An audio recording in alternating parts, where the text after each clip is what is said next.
Oui, on peut en rire. Et on ne s'en prive pas. Entre deux vérités qui fâchent, un rire qui déstabilise. Marc Boilard, c'est du sérieux. OK, alors, vous le savez pas, peut-être que vous le savez. Je te présente Cybèle. Bonjour, bienvenue. Salut, ça va? Mais chaque mardi et chaque jeudi, je suis avec Alexandre Dubé puis avec Isabelle Perron. Et je leur fais une chronique de choses et d'autres, etc. Puis ce matin, c'était sur l'embauche. Et entre autres, ce truc-là qui m'intéresse depuis des années, puis que je parle avec des amis, entre autres un ami que Jonathan, tu connais, Mathieu Lachapelle. Oui. On est fasciné par la question du CV versus la personnalité. Puis ça crée plein d'appels, ça marchait à côté, puis j'ai fait, là, m'arrêter d'en parler avec du monde qui sont pas sur le terrain. Et je suis avec Jonathan de Moscovaki, qui est chasseur de tête, vice-président chez Arobase Personnel. Comment ça va? Ça va bien, toi? Oui, pas qu'on se voit, on s'était vu à tes bureaux, hein? Oui, pour un podcast, justement. C'est ça. Bon. Là, Jonathan, là, il y a 1000 affaires qu'il faut que je sache parce que le marché de l'emploi semble être totalement déboussolé. Évidemment, il y a l'intelligence artificielle là-dedans. C'est-à-dire que les gens vont faire rédiger une partie, sinon l'entièreté de leur CV par l'intelligence artificielle, qui va être lue à la compagnie par une intelligence. Alors, c'est deux intelligences artificielles qui auront été en contact ou peu importe. Ça, c'est un aspect. Il y a l'aspect de la question que je veux parler. Je veux commencer très large, puis que tu me dises en quoi, au moment où on se parle, parce que je sais que je rêve pas, en quoi le marché de l'emploi, actuellement, est bouleversé puis est différent de ce que tu as connu il y a, mettons, je veux même pas qu'on recule à Jacques Cartier, là, 5 ans, 10 ans maximum. C'est quoi les changements notoires que tu constates? C'est ça, comme tu l'as dit, l'IA, c'en est un énorme. Tu l'as bien décrit, c'est littéralement deux robots qui se parlent entre eux. Parce qu'on va utiliser l'IA pour refaire son CV, faire sa lettre de présentation, Oui. qui va aller parler à l'ATS, qui va recevoir ça. Fait que là, sachant tout ça, puis même la description de poste, elle va avoir été généralement faite Très en plus vrai. de ça par l'IA. Avec d'ailleurs maintenant les prérequis, il y en a comme 54. Ouais, là. c'est ça. Non, mais pourquoi? Qu'est-ce que tu dis à tes clients? Parce que toi, tu représentes autant des gens qui cherchent un job que de prendre une compagnie qui dit aide-nous à trouver un bon candidat. C'est ça. Hein? Bon. Ouais, on est l'agent entre les deux. Bon, mais qu'est-ce que tu dis quand tout à coup il dit ah bon là voici ce que je cherche. Puis là il y a 27 points, man. Tu fais comme. Mais là tu cherches qui là? C'est un robot que tu veux ou C'est ça. Ben, souvent ce qu'on va leur dire c'est donne-nous vraiment les top 3 skills. Fait que les 3 points les plus importants qui sont un must. Fait que là on en élimine beaucoup dans cette fameuse liste d'épicerie là qui se termine plus. Fait que mettons les 3 points vraiment techniques et ensuite de ça aussi 2 ou 3 points liés avec la personnalité. Oui. Tu sais, le côté interpersonnel aussi que tu recherches parce que chaque endroit peut avoir, oui, le même type de poste avec les mêmes responsabilités, mais ils vont avoir leur culture qui va être différente. Exact. Fait que le fit est crucial, là. Bon. Reprenons sur l'intelligence artificielle. Ouais. C'est quoi qui arrive avec le fait que tout à coup, les gens vont s'en remettre, la personne qui est aux ressources humaines, par exemple, va s'en remettre à un premier filtre qui est de l'intelligence artificielle. Est-ce que, par définition, ça sauve du temps ou est-ce qu'il y a des bons candidats qui, finalement, sont juste pas vus? Oui, je dirais que oui.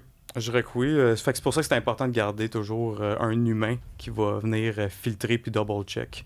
Parce que, oui, tu pourrais passer tout droit à quelqu'un qui pourrait être ton candidat, mais parce que son CV n'a pas été bien fait, parce que l'IA c'est mal interprété, qualifié ou interprété, tu pourrais passer à côté du candidat que tu as embauché. Donc, à la lumière de ça, quelqu'un qui nous écoute, qui s'apprête à vouloir changer de job et envoyer des CV, comment il faut qu'est-ce qui change dans sa façon de procéder? Écoutez, moi, je dirais l'employé, le potentiel. Ben, c'est ça, justement. T'es l'employé qui cherche de quoi, mais ton côté humain de l'avant.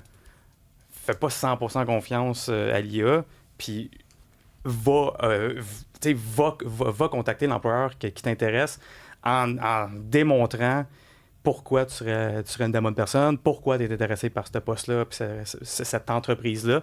Justement, là, tu vas te sortir du lot. Parce qu'on va faire comment, mon Dieu? On dirait que je parle vraiment avec quelqu'un qui s'intéresse à moi, qui s'intéresse à ma business. Est-ce que tu suggères de bypasser les canaux réguliers? Je dépends encore là de quel Parce type que moi, de je connais poste, du monde mais qui oui. disent, moi, je vais sur LinkedIn, Oui. j'essaie de voir c'est qui le boss, puis j'écris direct. Exact. Ben c'est ça, c'est quoi la valeur qu'on tient encore à la personne qui va se présenter en personne? Il va dire, moi, je viens déposer mon CV. Ouais. Est-ce que vraiment c'est une valeur ajoutée? Est-ce qu'au contraire, on se démarquerait pas encore plus à faire ça aujourd'hui? Ouais, mais là encore là, ça va dépendre du type de business. Ça pourrait. Des fois, ça pourrait être mal vu. Ah quand bon? même. Ouais. Pourquoi, Parce que là, mettons, dans quel exemple? Tu pourrais avoir l'air trop désespéré. Puis Ah tu ouais, viens ah au ouais. bureau sans prendre de rendez-vous. La personne est occupée, puis mettons, c'est la réceptionniste qui est là. Puis des fois, il n'y a juste plus de réceptionniste. Ouais. Tu cognes, il n'y a plus Ouais, il n'y a plus personne. personne. là. Fait que là, tu as perdu tout ce temps-là et tout. Fait qu'au moins prendre un rendez-vous d'avance si tu veux faire ça. Mais oui, ce que Marc dit d'aller le contacter directement sur LinkedIn, it's the best. Ou faire affaire avec une agence de recrutement, mettons comme nous, @ personnel, qui va aller te représenter puis t'aider. C'est l'idéal. Premièrement, c'est complètement gratuit. Nous, on a les contacts. Ouais, toi, c'est toujours l'employeur qui paye tes services. Oui, c'est ça. Ouais. Exactement. Comme un Fait agent que- d'immeuble. C'est...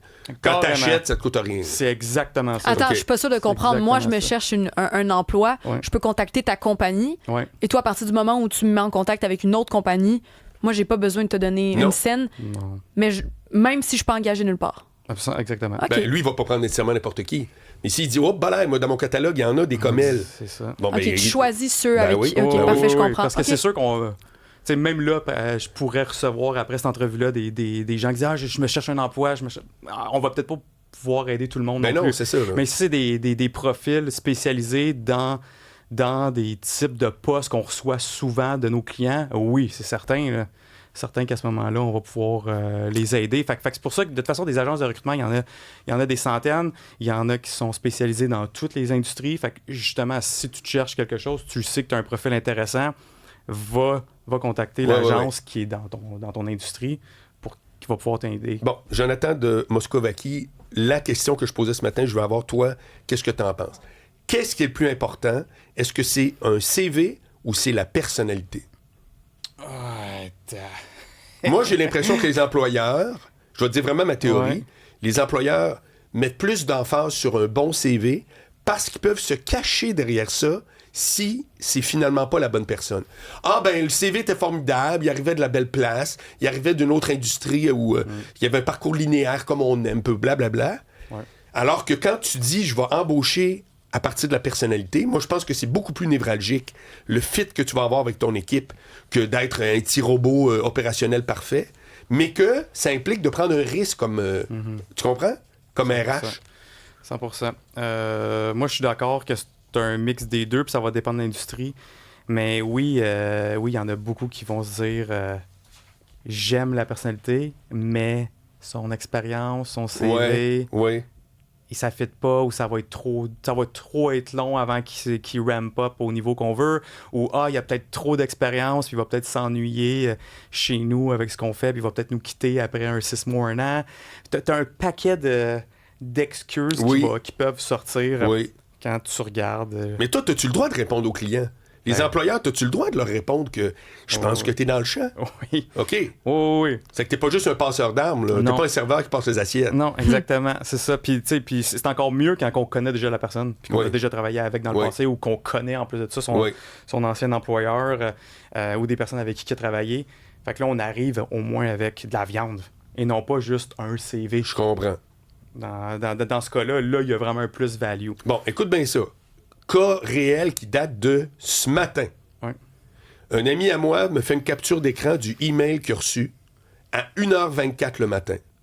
Donc, clairement un robot. C'est une réponse automatique. Il y avait 400... Écoute ça, Sybelle. Il y avait 400 personnes qui avaient été approchées pour une job. Ça finit avec 4 candidats, dont lui. Et il reçoit un email automatisé à 1h24 le matin disant « Écoutez, finalement, ça aurait été le fun, hein, mais bon, le message usuel là, que tu te doutes. Comment tu interprètes ça? Pour une job de cadre, là. C'est pas chez Tim Hortons, là. Non, ça c'est sûr. Mais là, justement, le côté... Là, ça, c'est le vouloir de tout automatiser. Je veux absolument tout automatiser. Mais pourquoi? Utiliser trop l'IA pour me faire sauver du temps. Il reste 4 personnes. Mais je En sais, début de processus, j'ai pas de problème avec ça. Je pourrais comprendre. Même le fameux on vous rappelle si on vous donne un suivi, sinon on vous rappelle pas. Ça m'offense pas pantoute. Mais là, t'es rendu qu'il en reste 3, c'est pour une grosse job. Mais ça veut pas dire qu'il manquait en plus une couche décisionnelle là-dedans. T'sais, ça voudrait dire qu'il aurait même pas rencontré les 4 personnes? Non, pas nécessairement. Mais lui, il fait pas partie des finalistes. Il aura pas la job. Tu comprends? Ça part à 400, ça finit à 4. Puis là, il y en a 3 qui vont se faire dire on t'a pas choisi, ça va être la 4e. Mais que ces 3 personnes-là reçoivent un email automatique en pleine nuit, non, je comprends pas l'avantage. Non. Ça envoie un signal complètement pourri. Oh, oui, ça devrait. Tu sais, à la limite, pas obligé d'être un appel. C'est sûr qu'avec un appel, ça serait vraiment mieux. Mais au moins un email personnalisé de la personne qui te passer en processus. Mais est-ce que ça veut dire parce que là, je t'entends dire pas besoin d'un appel au pire, mais est-ce que notre culture d'entreprise a changé ou est-ce qu'on a des normes qui s'abaissent? Je trouve que ça n'a pas de bon sens de se dire au pire, appelle-les pas, il me semble. Est-ce qu'on devrait pas, on est une province d'entrepreneurs, comment c'est possible? Attends, mais j'aimerais ça t'entendre là-dessus, ça n'a pas d'allure. Oui, mais ça, je te dis, c'est l'effet de tout vouloir accélérer, tout vouloir automatiser. OK. C'est quoi, ça serait pas partout, là. Mais là, ça, c'est le grand changement que tu m'as dit tantôt, là. Ouais. C'est quoi le changement que tu vois depuis 5 ans, 10 ans? C'est ça. Okay. Ça, c'en est un. Le côté humain, on dirait que c'est perdu face à... Faire en sorte... Hey, maintenant, j'ai l'IA qui peut tout faire pour moi. Bon, il y a quelqu'un qui m'a rapporté, une autre affaire, je veux t'entendre, que donner un suivi serré, ce serait problématique. Ouais. Comprends-tu? Donner un suivi serré, c'est que, on va peut-être avoir affaire avec quelqu'un qui va dire, t'es raciste, t'es sexiste, whatever. C'est que toute cette espèce de fragilité-là qu'on entend qui circule, ça fait en sorte que le monde veut pouvoir un peu se sauver dans un processus d'embauche. Un employeur veut pas se mouiller à donner n'importe quelle info qui serait au-delà du email automatique qui dit, c'est plate, c'est pas toi, ça se peut-tu, ça? Oui, ou mettons... trop vieux, quoi que ce soit. T'as tout ça qui peut être une crainte qui pourrait se revirer contre toi. Parce que ça fait que l'espèce de mentalité woke a peut-être amené un détachement de la part des employeurs qui finalement disent pas lui, mais on dira jamais pourquoi. Ouais. C'est mieux que de juste être plus direct et personnel. Tu sais, on le voit dans les films, des fois, le jeune auteur qui envoie un manuscrit puis qui reçoit une lettre disant « finalement, vous ne serez pas choisi. Ouais. » Puis là, il appelle à la maison d'édition. Puis là, je voudrais parler à l'éditeur. « Dites-moi pourquoi, je peux faire des corrections. » « Non, monsieur, on s'en fout. Clique, on raccroche. » Il y a un peu de ça, là. Ouais, puis quand, par exemple, nous, dans mon rôle de chasseur de tête, quand on reçoit ça, moi, j'aime pas ça. Moi, je veux la vraie raison. Ben, c'est ça. Moi, finalement, au cas de tes candidats, c'est ça. Parce qu'après ça, il faut que je me réajuste aussi, là, à savoir qu'est-ce que tu n'as vraiment pas aimé. Il faut que j'en reparle à mon équipe, qu'on se réajuste, qu'on cible comme donc, si tu avais, mettons, là, on a parlé des différences, mais si je te disais, c'est quoi la tendance que tu observes actuellement au niveau des employeurs, leur façon de faire, leur façon... Si encore une fois, quelqu'un qui nous écoute, qui veut changer de travail, là, puis qui s'apprête ou qui est en train de monter ses CV, c'est quoi la tendance des employeurs en général aujourd'hui? De ce qu'ils veulent recevoir? Ouais, puis ils s'en vont vers quel genre de profil? Est-ce que c'est plus des généralistes, des spécialistes? Moi, il y a un de mes amis qui s'est fait dire « t'es trop généraliste ». Non, mais ça l'a toujours été. Oui? Ouais, ça l'a toujours été. Base ça sur la description de l'emploi. Okay. Cette description d'emploi, elle demande d'être spécialisé dans telle technologie, puis dans telle responsabilité, tel projet. Ben, c'est ce que l'employeur va s'attendre. Parce que veut pas, le marché a un peu changé justement depuis les dernières années. Il y a quand même plus de candidats disponibles que de postes ouverts. OK, on n'est plus en grande pénurie. Non, là. On n'est plus vraiment en pénurie. Okay. Non. Fait que ça l'a changé, ça. Fait que là, les employeurs ont le choix maintenant. Là. Ont beaucoup plus le choix qu'avant. Il y a tellement eu de coupures budgétaires dans des grandes entreprises qu'il y a comme un lot de candidats disponibles dernièrement. Donc c'est ça. Fait qu'ils vont quand même être très, très piqués sélectifs. Là. Ça fait que les généralistes, c'est pas une bonne période. Ben encore là, ça va dépendre de l'industrie. Oui, puis ça dépend aussi si c'est un poste de management ou ce que, à quelque part, je comprends. Hey. Tu demandes un poste de cadre exécutif, et oui, il va être assuré. Oui. Jonathan de Moscovaki, merci beaucoup. T'es chasseur de tête et vice-président chez Arobase Personnel. Merci pour l'éclairage. Merci à vous. Salut.